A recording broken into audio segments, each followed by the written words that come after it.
Greetings, everyone. This is Rock and Roll Spot coming at you with the Weekly Comic Book Roundup. We've got a pretty big haul this week, and well, there are reasons I'm going to start this a little bit early. So we'll kick things off with Alpha Flight number 3. Where we left off, Department Agent deployed box sentinels to apprehend former Alpha Flight member, I think Alpha Flight member Feedback in California. Alpha Flight had volunteered to go instead, however, they were recalled. But the operatives of Krakoa North did go to save Feedback, taking on the box sentinels, managing to take them to manage some damage. Nemesis manages to talk Feedback into actually helping. The director of Department H is not happy, though, with the fact that her box sentinels getting their asses handed to them. She basically sets up a command center in Roger Box's lab with the intention of having Alpha Flight watch kind of a, this is how you apprehend mutants type of thing. But yeah, they're getting their asses handed to them. There's a damage report with notes for improvement on the damaged and or destroyed box sentinels, which there were 6 damaged or destroyed. Back at Krakoa North, Argent is not wanting to go to Chandelar, but basically not wanting to leave, so to speak. And a letter is sent from, an email is sent from Kyle to Jean-Paul, basically saying, hey, yeah, we, there's potentially problems, and there's a possibility that Argent could rile people up. So the North Star, Fang, Nemesis, and Aurora, and Feedback have teleported away, but they couldn't make it to Krakoa North. When they do, Nemesis collapses, basically saying she needs to heal.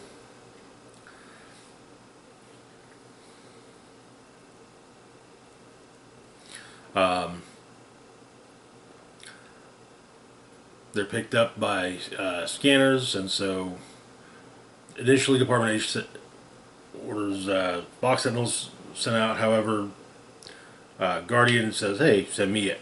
Send us, we're closer. Fang points out that there was an explosion in Santa Marco of a mutant who seemed to be Feedback. Feedback died, and, well, Feedback's here. Apparently, Feedback had himself cloned. He wanted out of Department H, and, well, yeah, but they held the contract, so he had himself cloned and left.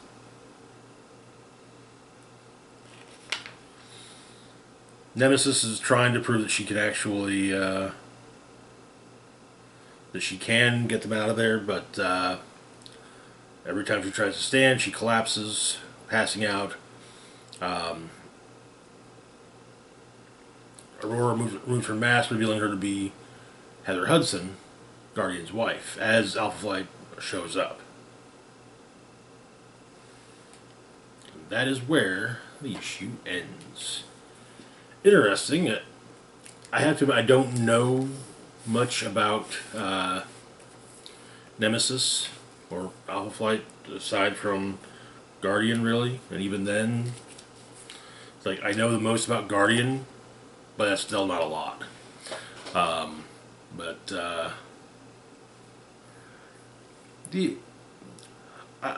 really with the whole Shi'ar angle that's being brought about with Alpha Flight.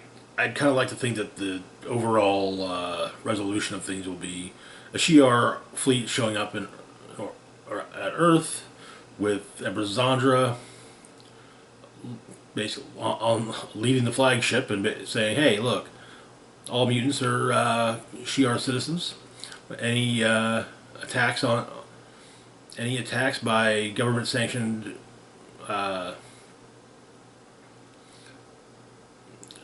entities will be considered an act of war against the Shi'ar Imperium. And likely also have more than a few members of the Imperial Guard to back her up, say, do you really want to test us? But moving on to our next book, we've got Dark X-Men #3. Where we left off, the team had split up, with Gambit taking a team deal to help some of the Morlocks, and Madeline dealing with the situation in Mexico. We open up with a something of a flashback to M-Plate, explaining that he was welcome to Krakoa. With his gifts, though, his need to siphon the energy of mutants was put to use, determining safe parameters for Krakoa's own intrinsic hunger. When that purpose was complete, M-Plate found little to anchor him to Krakoa, and he did not mean forgiveness. And it turned out that there were some debts Krakoa could not absolve. He had a debt, for example, to Azazel. Gambit's team is having to face off against a brainwashed Angel.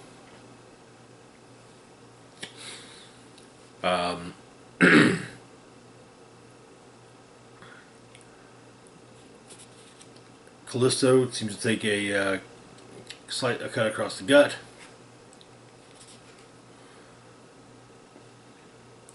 The team in Mexico is basically gassed with depressants and hallucinogens. Fate manages to pop up a gas mask, so she's safe, but Havoc's dreams reflect a mind burdened with unaddressed neuroses. Zero seems to be in a world where everyone's like him. Albert,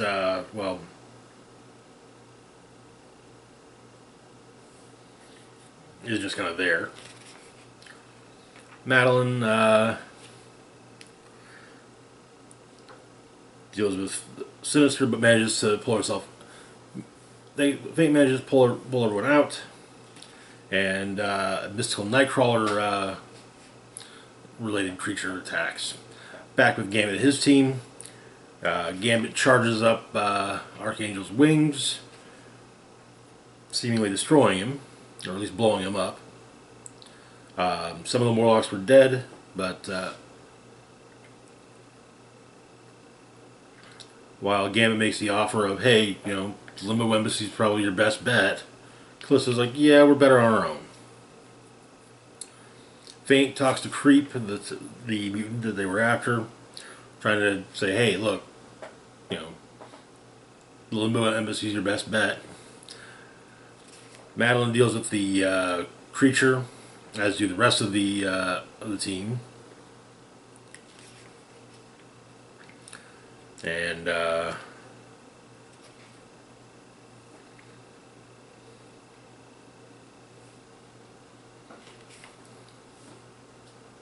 Creep basically tells Creep is protecting a group of mutants in Mexico herself, but she tells Madeline and her crew to get lost. Orcus, however, has another potential operative to put into play. Chasm. That is where the issue ends. Can't say I'm surprised to see Chasm get brought in. He's definitely got a bone to pick with Maddie after all. Feeling betrayed by her. But good issue. Kind of sad that to see that the Marauders likely won't be or the Morlocks likely won't be joining up with Dark X-Men, but there's still an issue or two to go. Moving on, though, to our next book, we've got Jean Grey, #3. So, throughout this series, in the instant of Jean Grey's death, she's been replaying kind of her greatest hits. Returning to the past with the rest of the original 5 X-Men and deciding not to wipe everyone's memories. The Phoenix Force, which she then passed along to Wolverine, or she opted to pass on to Wolverine. That didn't go well. And now, Madeline. So we get a rundown of Inferno, as well as Madeline Pryor's origin. There was a moment, there was a bit before Inferno, though, where Cyclops and Jean went and rescued baby Nathan from Sinister, but baby Nathan was taken by demons. Things go differently. Nathan cries out. Cyclops blasts the demon. Sinister shows up to basically say, "Hey, yeah, I made you. They just be a jerk." Gets killed for it. Sim and Nastier are also destroyed, with Madeline absorbing the technovirus into herself. Jean and Cyclops return to ship. Madeline's there, however, and tries to take Nathan for herself after killing Cyclops. Jean hides Nathan away on ship, fights Madeline. The Phoenix says, "Hey, I can give you, I can help you," but no. Jean's like, "Nope, I can do this." Yeah, doesn't actually work out. And the issue ends with Jean facing off against Variance for herself. Another plot point that came up is early on. It seems that is a part of Jean. She is connected to the part of herself that is in the White Hot Room in Immortal X-Men. So, once again, it's nice to see these books starting to kind of connect a bit. So, but that is where the issue ends. This book's been getting interesting. I'm curious. I have no idea. Aside from the obvious of Jean Grey returning, likely with the Phoenix, no idea where the book's going. But moving on, though, to our last book for the moment, we've got Miss Marvel and New Mutant number 3. Where we left off, Miss Marvel was trying to figure out what her weird and constant dream means. And she basically hooked up. While going through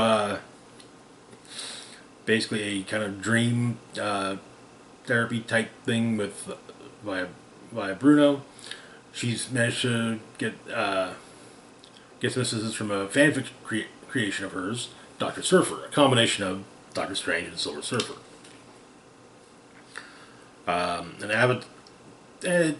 With Dr. Surfer basically, yeah, you're kind of in control of all this, so yeah. But an avatar of one of her stuffed animals pops up in her dream and basically says, "Follow me with Wyatt Krakoan." Back at Orcus' lab, their Trojan horse is almost ready.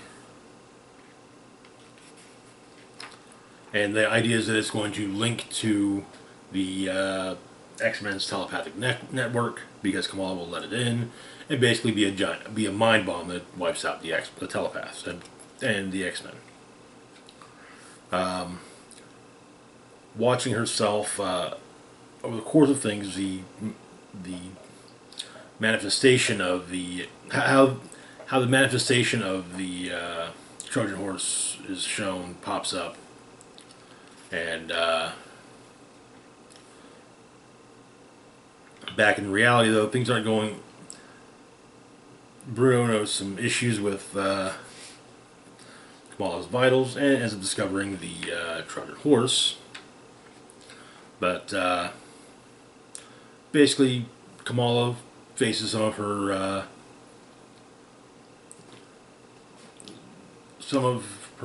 fears and insecurities. The manifestation of the Trojan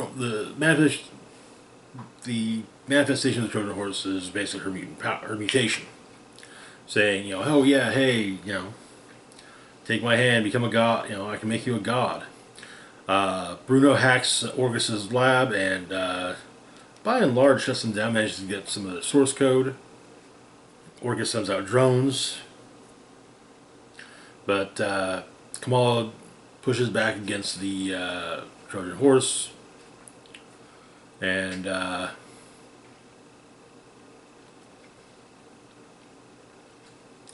drones pop into Kamala's room, but some quickly thinking on Bruno's part,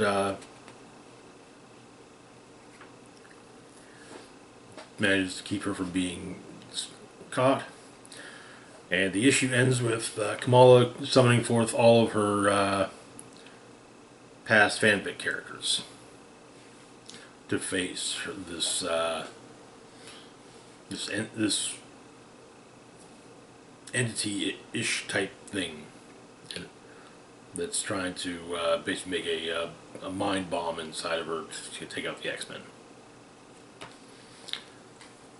Interesting. Interesting.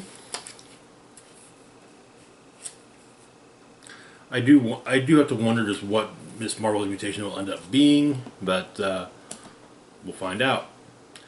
Anyways, that is going to do it for now. As always, feel free to like, share, and subscribe. Links to my Facebook, Twitter, Mastodon, Patreon, and PayPal can be found in the description box down below. This is Rock and Roll Spock signing off saying, live long and rock hard.